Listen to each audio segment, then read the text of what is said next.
I'm Eric. And I'm Steve. Commander 2018 spoilers. Let's talk about it, day 3. Woo!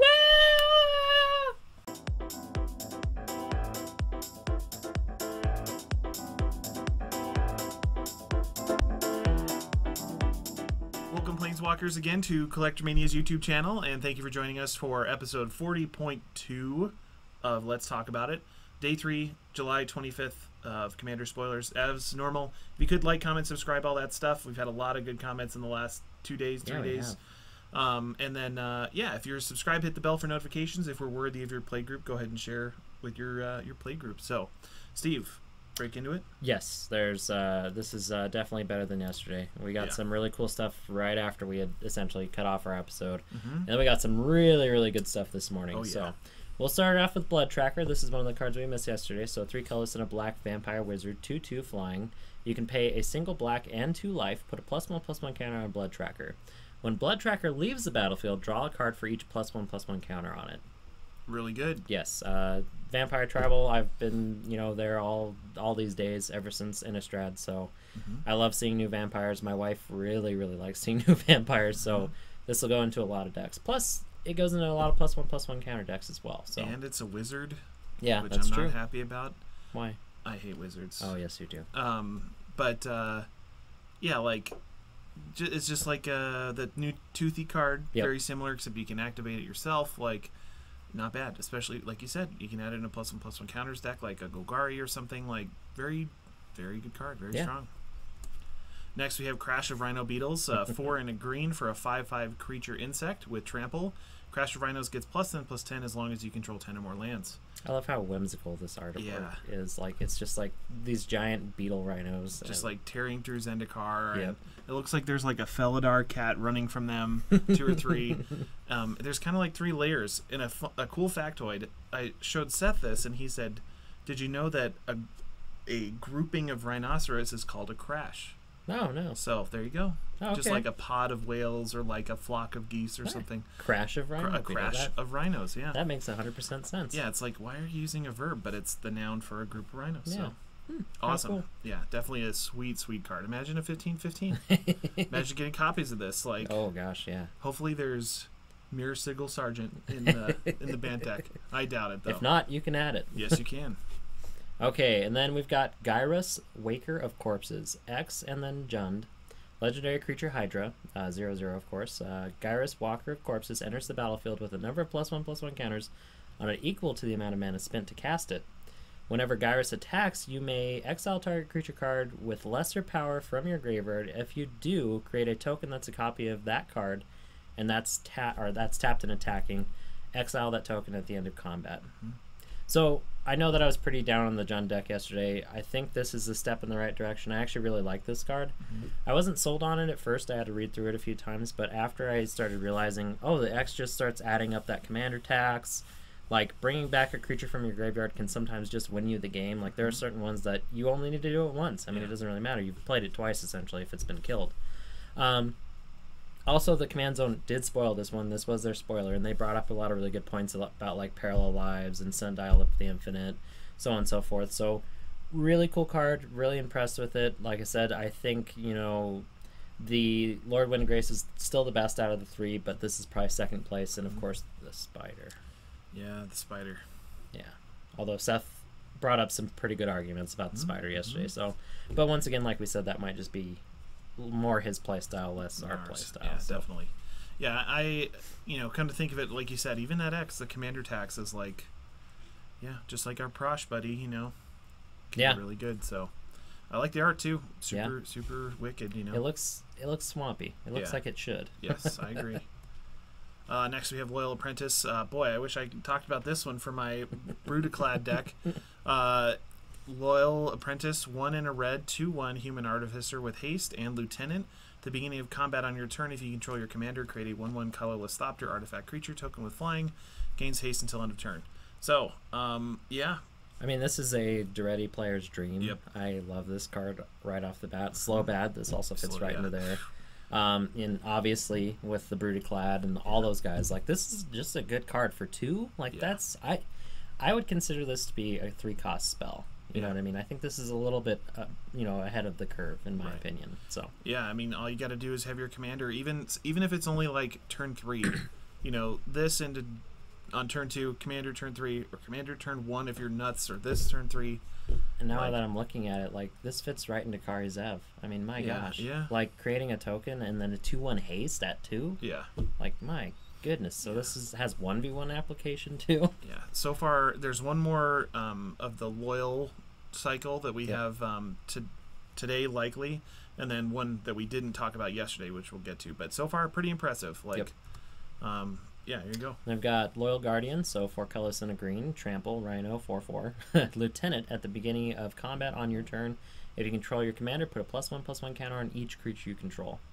Hello, Hardened Scales. Hello, Doubling Season, and Primal Vigor if you're feeling juicy. Like, I've got a blue-green Cassetto deck that's really going to like this. It's all about unblockable and +1/+1 counters, so right into that deck. Yeah. Wonderful art, too. Like, yeah. I can't tell if it's like a... I don't know what the Rhino bipedal people are. Oh, the rocks? Rocks. Yeah. I can't tell if it's a rocks or if it's an actual like beast rhino. Wouldn't it say rocks? Because they're a race, right? Yeah, I guess you're right. Or aren't they locks? No, those are the elephant people. Yeah, Loxodon. I don't know. Just like the stance, it looks... like it's not quadrupedal. Yeah, it looks upright. I don't know. It'd be weird if you're talking like a sentient thing and you're just like, "Can I touch your face?" Yeah, that's also true. I mean, that was my first thought, and I was just like, I don't know. The angle just seems weird. Not saying the artwork's bad at all. It just makes me feel like it's a rocks instead of a regular rhino. Right. I could see that. Oh man, this card is super cool. This is definitely a U card. Oh yeah, big time. Then we go. Oh my gosh. This one. This, I can just hear the judge calls a coming. Reailty Scramble, 2 and a red, sorcery. Put target permanent you own on the bottom of your library. Reveal cards from the top of your library until you reveal a card that shares a card type with that permanent. Put that card onto the battlefield and the rest on the bottom of your library in a random order. And you can retrace it. And if you're not familiar with retraced, you can discard a land and cast this card from graveyard plus its mana cost. So, yeah, kind of like a Possibility Storm sorcery. It's good. I mean, if you've ever played against a Possibility Storm and seeing something innocuous turn into something horrible because they built their deck with 2 enchantments, one that's bad and one that'll win you the game, like, it's cool. Yeah, I mean, I love the artwork too, that orangutan. Like, I keep going right to that corner and just looking like, what is he even doing? And it totally looks like an unstable card. Like, yeah, it sure does, actually. I'm just... Well, we've got, like, this pink-green, like, possum thing in the... Flumpy. Yeah, I don't even know. Like, with an octopus tail? Yeah, like a slimy boot and, like... Oh, like, man. What is going on? And a velociraptor too? It's a dog, like... a badger, like an anteater. Yeah. I wonder if this is, like, leftover unstable art or something like maybe. that. I could see that. I'm happy they did this, though. It's a really powerful card, to be honest. Like, you can do a lot of things with this, especially if you play it right. Like Eric said, if you just have, like, 2 really powerful enchantments or 2 really powerful artifacts or, a planeswalker. Yeah. A setup planeswalker and then something insane, like... Yep. Yeah, it's a really powerful card. And, I definitely see what you're saying with, like, the judge calls on this. It's going to be... Yeah, well, maybe not. I think... Usually it's not these types of cards. It's the other stuff that's with that. Yeah. Like, I've had the call of, like, Perplexing Chimera and Possibility Storm, and it's like, what are you doing? Why are we doing this? Why are you running these cards together? Like... Let me guess. Sawyer. Nope. No? Really? He'd probably know. He could probably tell us. Sawyer, if you watch our YouTube, he'd be able to tell us the interaction there for sure. So. He'll come in Thursday and be like, guys, like, here's how this works, rule. Okay? Yeah, definitely cool. Love the art. Yep. I respect the potential of this, but go for it, Steve. So we've got a Whiptongue Hydra. So 5 colors and a green. Lids are Hydra. 4/4. It's got reach. Whenever Whiptongue Hydra enters the battlefield, destroy all creatures with flying. Put a +1/+1 counter on Whiptongue Hydra for each creature destroyed this way. And I will 100% say I love this artwork. Oh, yeah. It, once again, calling back to the rhinos, it is so whimsical. It's so fantastic and ridiculous. And, like, I showed this to my wife thinking she was going to love it. She hated it, but... Really? Yeah, I was like, Brandy, look at this. Did it, like, creep her out or something? I don't know. I don't think she liked the Hydra aspect of it, but I thought it was sick. I was just like, this is so cool. Like, I mean, you think of Feral Hydra, where it's like a lion, a Yeah. bunch of lion heads or something, and then you get like the fuzzy primordial worm and stuff, the promo, and now it's like a chameleon hydra, like, and especially with the theme, it makes perfect sense. Well, and I know like mono green definitely has a thing with flyers. I, in my opinion, would replace Whiplash Spider with this. I know that Whiplash Spider is more of like a sustained effect where you can do it over and over again, but this is just, I mean, it reminds me of like what's the elemental that comes in and destroys all the Bane of Progress. It's the exact same thing, pretty much. I mean, really powerful. Yeah. I need like 4 copies of this. Unfortunately, I'm only probably gonna get 1, but it's so cool. There's like, I do hold Silklash Spider up there at the tippity top of my like flying defense, or even like Cloud Thresher's decent, but like if you can just bomb everything, you don't have to pay mana again. You know, assuming you're not just gonna face more and more. Well, and then you probably have like a 10, you know, depending on what happened, you've got a giant monster that can block. That's why I kind of like the other Hydra, the Vastwood Hydra as well, because I mean that thing just handles any flying threat right away. You don't have to worry about it or spend mana or something like that. Definitely a great card, and like you said, it certainly feels just like Bane of Progress. Like, awesome. I love that tail. Like, oh my god. They nailed the look. Yes, they did. So we are into. Did I miss one? We'll see. It might be in alphabetical order. Yeah, it should be in alphabetical order. So we are now into the stuff from today. So we have Arixmethes Slumbering Isle, 2 and green-blue for a 12/12 Kraken. Arixmethes Slumbering Isle enters the battlefield tapped with 5 slumber counters on it.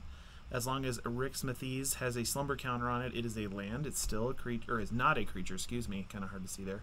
Whenever you cast a spell, you may remove a slumber counter from Arixmethes, and you can tap to add Simic.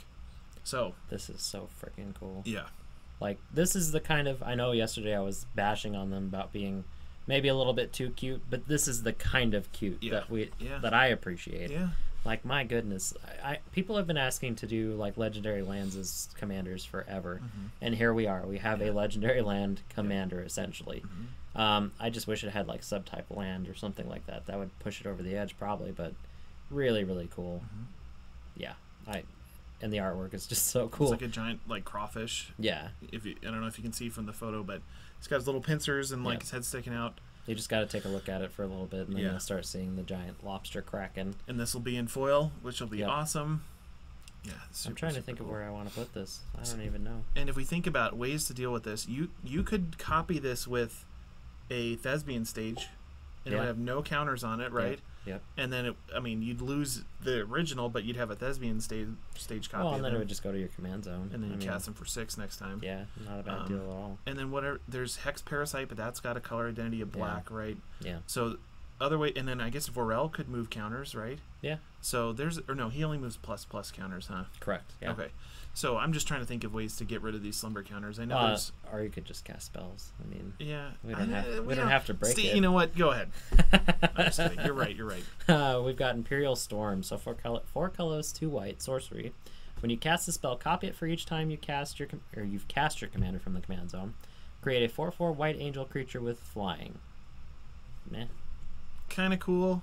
I mean, we've seen spells more powerful than this not do anything in the format, so that's the kind of downside about this. Yeah. I mean, maybe it's a token Dex Dream. I don't know. 4/4 flyers are good, so I guess Riz would probably be the best fit for this, because I mean, you cast Riz all the time, so by the time you're casting this, he might have been played 4 times. 4 or 5 times, and so you get 4/4 flyers for 6, which isn't bad. Yep, and I am kind of, we've only seen 2 of these. The red copy, right? Have we seen the black one? I think we saw one other, but I can't remember what it was. So far, they're kind of just like... we saw the blue one, that's right. We saw the blue one, the red one, and this one. What does the blue one do? The blue one is the one that makes tokens, I believe. I think you're right. Copy tokens. Yeah. No. Oh, shoot, I can't remember. Either way, they're kind of middle of the road as far as... they're obviously good, but I don't know if that'll win you the game. There's a cycle of these every year. Yeah. This is like I don't remember what the last cycle was, but essentially just interesting commander cards that can only really be printed here. Yep. So, yeah. Kind of curious. Next we have Estrid's Invocation, 2 and a blue enchantment. If you may have Estrid's Invocation enter the battlefield as a copy of any enchantment you control, except against the beginning of your upkeep, you may exile this enchantment. If you do, return it to the battlefield under its owner's control.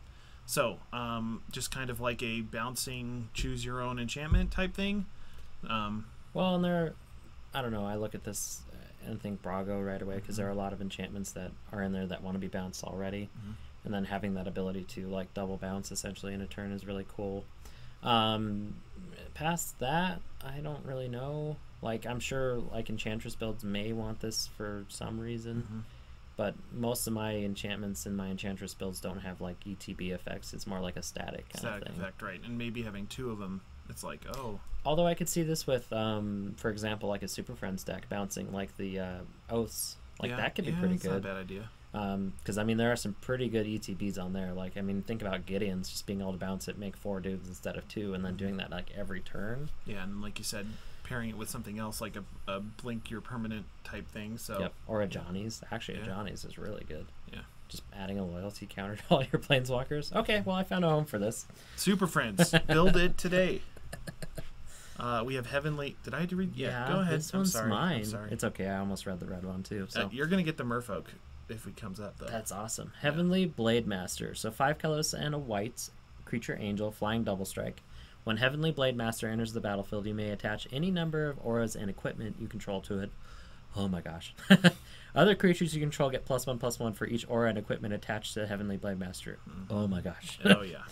This is a beast. Hello, cleanup Voltron deck. Hello, like. Yeah. What I mean, what's bad about this? It costs 6. Oh no. I have a what's the cat's name from the last cycle? Balon. The white cat. The white green cat. Miri. No. Nazan. There we go. I'm happy you remember all these names. I'm having a hard time today. Anyway, this fits right into my Nazan equipment build. Like, I don't run a single aura in there, but I don't give a crap. I just want all those equipment triggers. Yep. Like, oh my goodness. And it fits with the, what's her name? Tishana, the white-red artifact lady, an enchantment lady from Dominaria. Sure does, actually. Dude, I had a Kondo deck that had a bunch of swords. Like, I could run this in Darian, suit him up, even modestly, and then just be like, okay, all those go on her. Now all my soldiers are like 6/6s. This is like the best Voltron card that, well, not Voltron. This is like the best equipment card they've printed in a while. Yeah. I mean, like, we got some pretty cool stuff in, like, Innistrad, like Shadows over Innistrad. Yeah. But my gosh, this is insane. Yeah, super, super good.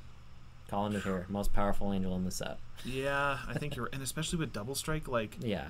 Normally, like, Double Strike to me feels like one of the harder ones to get good equipments for. There's, like, it auto Fire Shrieker. Right. That's the crazy part. Yeah. Like, you have a single sword, all of a sudden you're hitting somebody for 12. Or, like, GT or something. It's just, like, bam, bam, counters, like...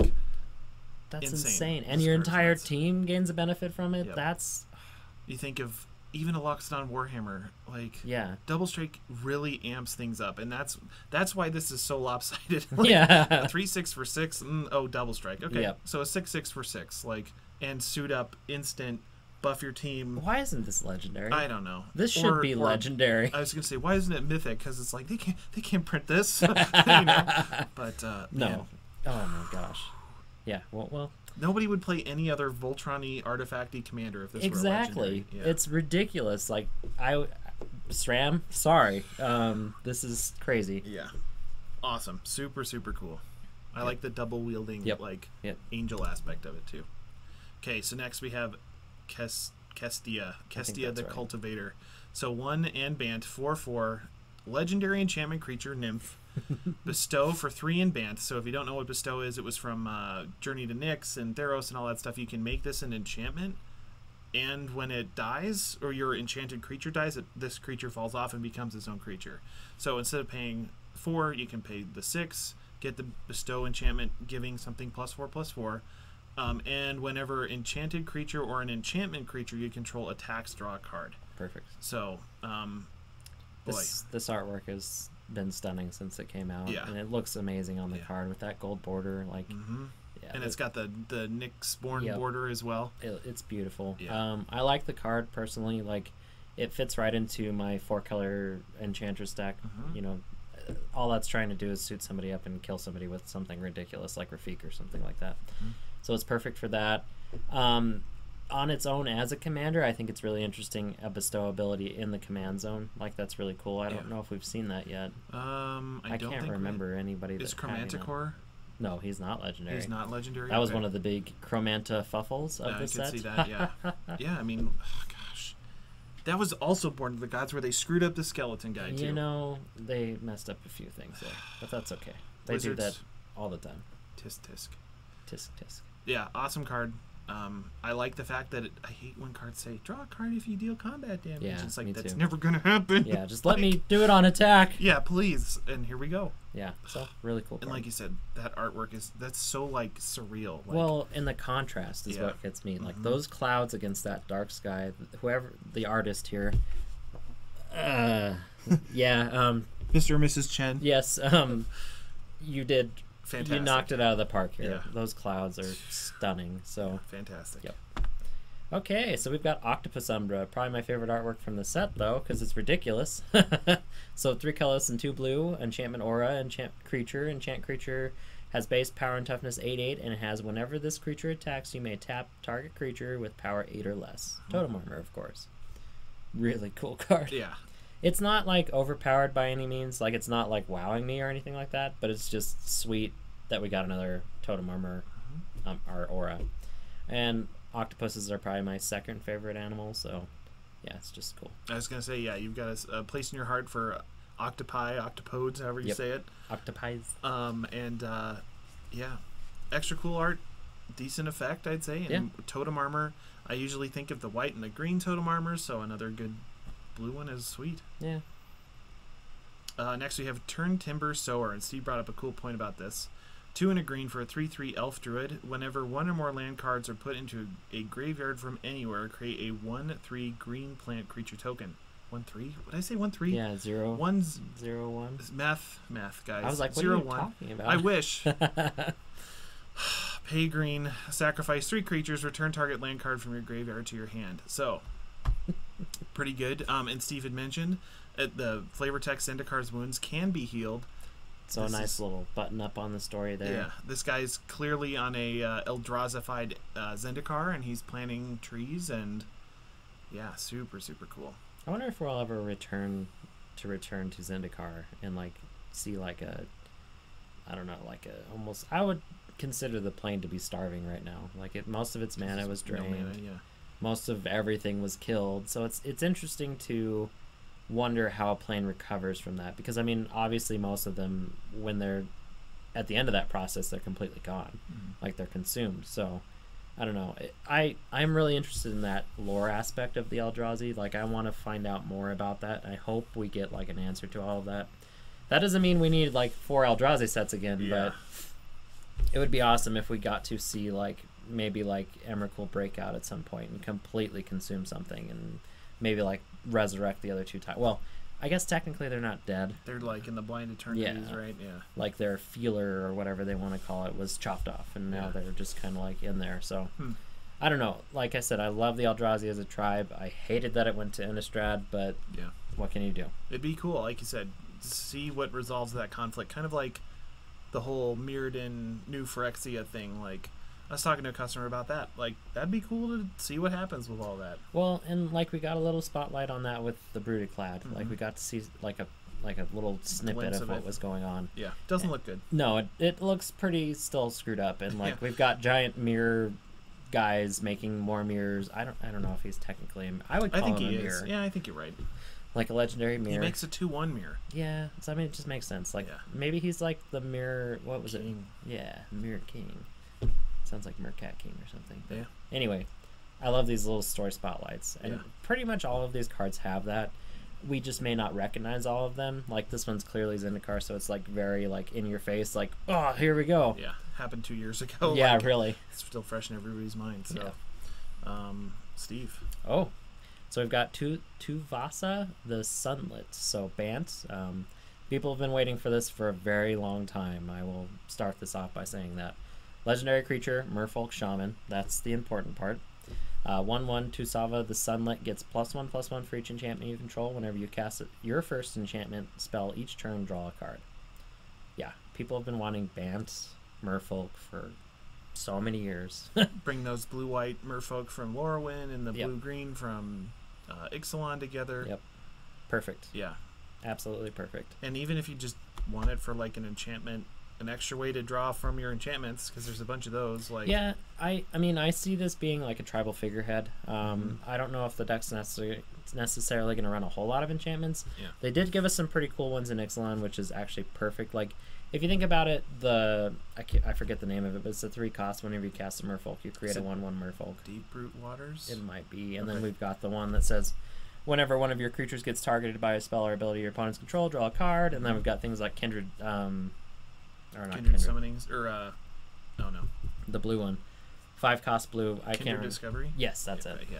Like, there's definitely like an aspect of enchantress or enchantments in here. I don't know if it's quite enchantress, but you could definitely run quite a few of them and get that benefit. Yeah. So yeah, pretty cool actually. Certainly, yeah. So I think that might be it. Yeah. Yep, that's all. That's it as far as currently. We might do a quick double check and maybe stitch an end onto here. Yeah. Let's break and do that really quick. A little bit more eloquently than yesterday. Yeah. Okay, we're back. Nothing new, exciting. Nope.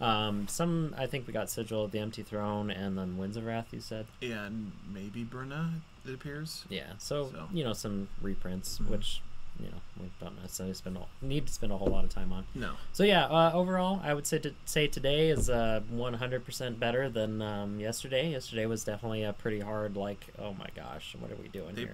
They said, John, I was talking to Kyle. Yeah. They said, here's the theme. And it's like, why did you do this? Like, yeah. Unless there's a lot we're missing. Like, well, I mean, I understand, like, trying to mix it up and, like, add some, like, different themes and whatnot. And honestly, like, the spider is just not good. The dagger is still in your back with that one, The Steve. black-red chick is different and interesting. Like, I was thinking about, because I always try and, like, what can I use this for? How can this be utilized? And honestly, like, 1v1 might be where it belongs. Because you could just do, like, a black-red control attrition. It can't swing at you. It can't swing at you, so you can pay to draw. Yeah, you just have to do not a attack strategy, because obviously you don't want to swing into a 5/5. Yeah. Like, that's not great, and you'll just kill what you've set up. Eventually. So it's got to be, like, super heavy, like, black-red control. I mean, that's the best thing I could come up with, like, off the top of my head. Or something, like flying gets around that. That's true. That's very true. Dude, that's a really good idea, actually. But, like, oh, thank you.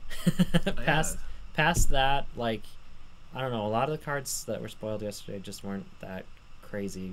Unlike today, where everything was ridiculous. Where does the Izzet Day land?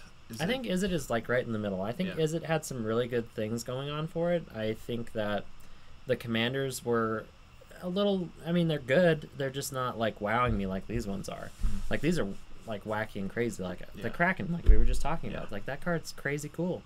And, like, the Enchantress chick, or not the Enchantress trick, but the Bestow. Yes, the Bestow chick. Like, that's an interesting idea. Yeah, very cool.